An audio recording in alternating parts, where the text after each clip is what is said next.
अस्सलामुअलैकुम रहमतुल्लाहि व बरकातुहू। एक बहुत बड़ी कंपनी को एक अच्छे और काबिल मैनेजर की ज़रूरत थी। कंपनी ने इस ज़रूरत को पूरा करने के लिए वेबसाइट्स, सोशल मीडिया और अखबारात में इश्तिहार दिए रखे थे और साथ में जो है सीवी जमा करवाने की डेडलाइन भी मेंशन की हुई थी। अब सीवी जमा हो चुकी थी। एचआर ने उन सीवीज में से चंद लोगों को इंटरव्यू के लिए बुलाया और इस इंटरव्यू की खास बात यह थी कि ये इंटरव्यू 2 मरहलों पर मुश्तमिल था। पहला मरहला एचआर के मेंबरान की टीम थी जो इस उम्मीदवार से इंटरव्यू करती, और दूसरा मरहला ज़्यादा दिलचस्प होता जिसके ऊपर जॉब का इंतज़ार था। दूसरा मरहला कंपनी का ओनर खुद उस उम्मीदवार से सिर्फ एक सवाल पूछता। जब भी कोई उम्मीदवार आता वो पहले मरहले से क्लियर होकर सेकंड मरहले में आता तो ओनर उससे पूछता कि बताओ कि एक अच्छे मैनेजर की सबसे अच्छी खासियत क्या होती है। तो वो तरह तरह के जवाब देते। कोई कहता कि मैनेजर के पास जो है वो एक टाइम बाउंड होना चाहिए, वो टाइम का पाबंद होना चाहिए। कोई कहता कि अच्छा इखलाक होना चाहिए। कोई कहता कि वो जहाँ से लास्ट एक्सपीरियंस जो है उसका बहुत ज़्यादा होना चाहिए, क्योंकि वो उसको लोगों को हैंडल करना उसके लिए आसान हो जाएगा। उस कंपनी के ओनर के लिए ये तमाम जवाब गैर तसल्ली बख्श होते और वो उम्मीदवारों को जाने के लिए कहता रहता। एक दिन बहुत ही सादा लो इंसान सादा से लिबास में इंटरव्यू देने के लिए आता है। एचआर के मेंबरान जब उसको देखते हैं तो बड़ा ही मुस्कुराते हैं, तंजिया तौर पर हंसते हैं और कहते हैं कि इतने बड़े बड़े लोग, इतनी हाई क्वालिफाइड लोग, अच्छी पर्सनैलिटी वाले लोग आए जो इस इंटरव्यू को क्लियर नहीं कर सके, ये शख्स क्या इंटरव्यू क्लियर करेगा। अब जब वो शख्स एचआर की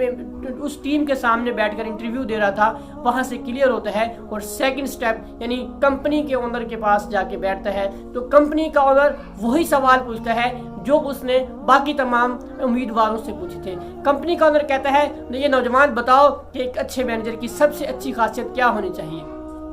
वो नौजवान 1 से 2 सेकंड का पोज लेता है, एचआर की टीम का जो है की नजरों को देखता है और बड़े ही तसल्ली बख्श जवाब देता है कि अच्छे मैनेजर की सबसे जो बेहतर क्वालिटी है वो ये है कि वो कंपनी के ओनर से ज़्यादा अच्छी तरह मामलात को मैनेज करना जानता हो, क्योंकि मैनेज करना जानता हो और मालिक उसके होते हुए जस्ट बराए नाम रह जाए। कंपनी का ओनर बहुत खुश होता है, उसके चेहरे पे मुस्कुराहट होती है और वो नौजवान से कहता है कि बहुत अच्छा, ठीक है, ये जवाब मुझे पसंद आया, लेकिन तुम ये बताओ तुमने ये जवाब कहाँ से सीखा, ये काम कहाँ से सीखा है। तो वो उम्मीदवार कहता है कि ये काम मैंने अपने घर से सीखा है, ये खासियत मैंने अपने घर से सीखी है। तो कंपनी का ओनर कहता है बताओ कैसे। कहते हैं कि फ़र्ज़ करें कि मेरे वालिद जो है घर के जो है वो सरबराह हैं, वो फ़र्ज़ करें कि वो कंपनी के मालिक हैं और हम सब लोग यानी हम बहन भाई, वालिदा और जो घर के बाकी अफराद हैं हम उस कंपनी के जो है एम्प्लॉय हैं। लेकिन वालिद सिर्फ हमें फाइनेंशियल सोर्सेज प्रोवाइड करते हैं, घर के बाकी तमाम मामला जो है हमारी माँ सर्व करती हैं, वो देखती हैं। घर में कपड़े किसके कहाँ टंगे होंगे, शूज़ कहाँ रखे होंगे, घर के बाकी मामलात को कहाँ किसकी जगह पे चीज़ें मिलेंगी, इवन अब्बू के ऑफिस की फाइलें भी कहाँ रखी हुई हैं, ये भी हमारी वालिदा को पता होता था। तो हम तो अक्सर अपनी वालिदा से कहते थे, अपने वालिद से कहते थे कि वालिद साहब आप तो बराए नाम मालिक हैं, असल मालिका घर की वालिदा है जो आपको भी मैनेज करती हैं और पूरे घर को चलाती हैं। तो वो कंपनी का ओनर ये कहानी सुनकर बहुत जो है खुश होता है और नौजवान को अगले ही दिन ज्वाइन करने के लिए कह देता है। दोस्तों, ये कहानी हमारे लिए भी सबक अमोज़ है, हम भी इससे बहुत कुछ सीख सकते हैं। हम भी अगर अपने आप को एक निचले दर्जे के एम्प्लॉय से लेकर, छोटे ओहदे से लेकर बड़े ओहदे की तरफ ले जाना चाहते हैं तो हमें भी सबसे पहले अपनी डिग्री और अपनी सलाहियतों से फोकस करने से ज़्यादा हमें यह देखना है कि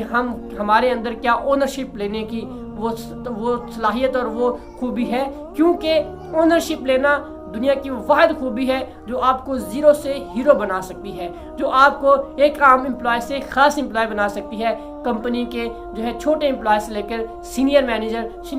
मैनेजमेंट की पोस्ट तक ले जा सकती है। अगर आपके पास ओनरशिप ही नहीं है, अगर आप अपने काम को अच्छे तरीके से मैनेज करना ही नहीं जानते और अगर आपके दिए हुए काम के अंदर दूसरे लोगों को इन्वॉल्व होना पड़ता है, उन्हें बार बार आपको बताना पड़ता है, डंडे के जोर पर आपसे काम कराना पड़ता है और आपको बार बार ये کہا جاتا ہے کہ فلاں کام تم نے نہیں کیا، فلاں ڈیڈ لائن تم نے مس کر دی، فلاں ٹارگٹ تم نے اچیو نہیں کیا، تو یہ سمجھ لیجئے کہ آپ زندگی میں کبھی ترقی نہیں کر سکتے، کیونکہ ترقی کرنے کا بیسک فارمولہ یہ ہے کہ آپ ایک اونرشپ والے انسان ہو، آپ اپنی ذمہ داریوں کو بہتر طریقے سے نبھانا جانتے ہو، اور اس درجے کا نبھانا جانتے ہو کہ آپ کے کام کو کسی دوسرے کو مینیج کرنے کی ضرورت نہ پڑے، یعنی آپ کے اوپر کے جتنے بھی لوگ ہیں وہ آپ کے کام سے بے فکر ہو جائیں، اور وہ اس مطمئن رہے کہ یہ شخص اگر اس شخص نے یہ کام کیا ہے تو یقیناً بہت اچھے سے انجام دیا ہوگا۔ یہ باقی تمام جو ہے خصوصیات، باقی تمام کوالٹیز، ٹائم مینجمنٹ، اچھے اخلاق ہونا، ٹائم باؤنڈ ہونا،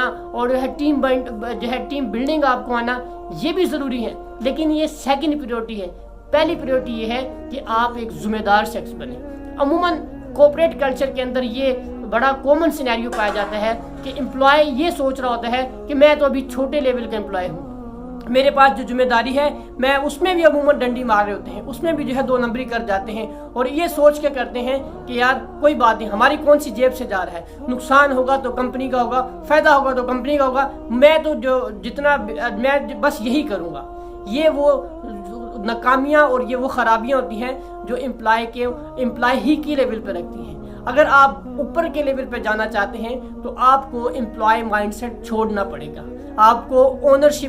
اونر کے مائنڈ پہ شفٹ ہونا پڑے گا، جب جا کر آپ جو ہے کمپنی کے بڑے بڑے عہدوں پر فائز ہو سکتے ہیں۔ اگر آپ چھوٹے امپلائی ہوتے ہوئے ہی ذمہ دار نہیں ہیں تو آپ یقین کیجئے، لکھوا لیجئے، بلکہ ریسرچ پروف کر چکی ہے کہ اگر آپ اپنے چھوٹے زندگی کے لیول پر اگر آپ اچھے جو ہے ایماندار اور ذمہ دار شخص نہیں ہیں تو زندگی میں ترقی کرنا آپ کے لیے بہت مشکل ہے۔ ہم یہ سوچتے ہیں جب ہم جو ہے چھوٹے گھر کے بچے ہوتے ہیں، چھوٹے بھائی بہن ہوتے ہیں، وہ اپنے بھائی اور اپنے گھر کی ذمہ داریوں کو اس لیے نہیں نبھاتے کہ ابھی ہم چھوٹے ہیں۔ اسی طرح کمپنی کے اندر چھوٹا امپلائی بھی یہ سوچ رہا ہے ہماری تو ذمہ داری اتنی زیادہ نہیں ہے، نہ ہماری سیلری زیادہ ہے، تو ہم کیوں زیادہ جو ہے درد اور زیادہ پین لیں، ہم اتنا ہی کام کریں گے، ہم اتنا ہی جو ہے وہ اس کو کام کو کریں گے جتنا ہمیں اچھا لگے گا۔ تو یہ خاصیت چھوڑ کر آپ کو اونرشپ والے مائنڈ سیٹ پہ شفٹ ہونا ہوگا، جب جا کر آپ کمپنی کی بڑے بڑے عہدوں پر فائز ہوں گے۔ باقی تمام چیزیں سیکنڈری ہیں، پہلی چیز آپ کا ذمہ دار ہونا ہے۔ اگر آپ ذمہ دار ہی نہیں ہیں تو پھر کون آپ کے اوپر ذمہ داریاں ڈالے گا؟ کون بیوقوف ہوگا جو آپ کو بڑی بڑی چیزوں کی ذمہ داریاں سونپے گا، جبکہ اس کو پتہ ہے کہ آپ جب چھوٹے لیول پر ہی کام اچھی طرح سے مینیج نہیں کر سکتے تو بڑے بڑے پروجیکٹس، بڑے بڑے جو ہے ٹارگیٹس، بڑے بڑے جو ہے گولز، وہ آپ کے کبھی ذمہ نہیں لگائے گا، وہ ہمیشہ آپ مینجمنٹ کی نظر میں ایک چھوٹے لیول کے ہی امپلائی بن کے رہ جائیں گے۔ اگر آپ اوپر جانا چاہتے ہیں، بڑے عہدوں پر فائز ہونا چاہتے ہیں تو آپ کو اونرشپ والی خاصیت کو اپنانا ہوگا، کیونکہ ذمہ دار شخص ہی ایک اچھا شہری اور ایک اچھا امپلائی بن سکتا ہے۔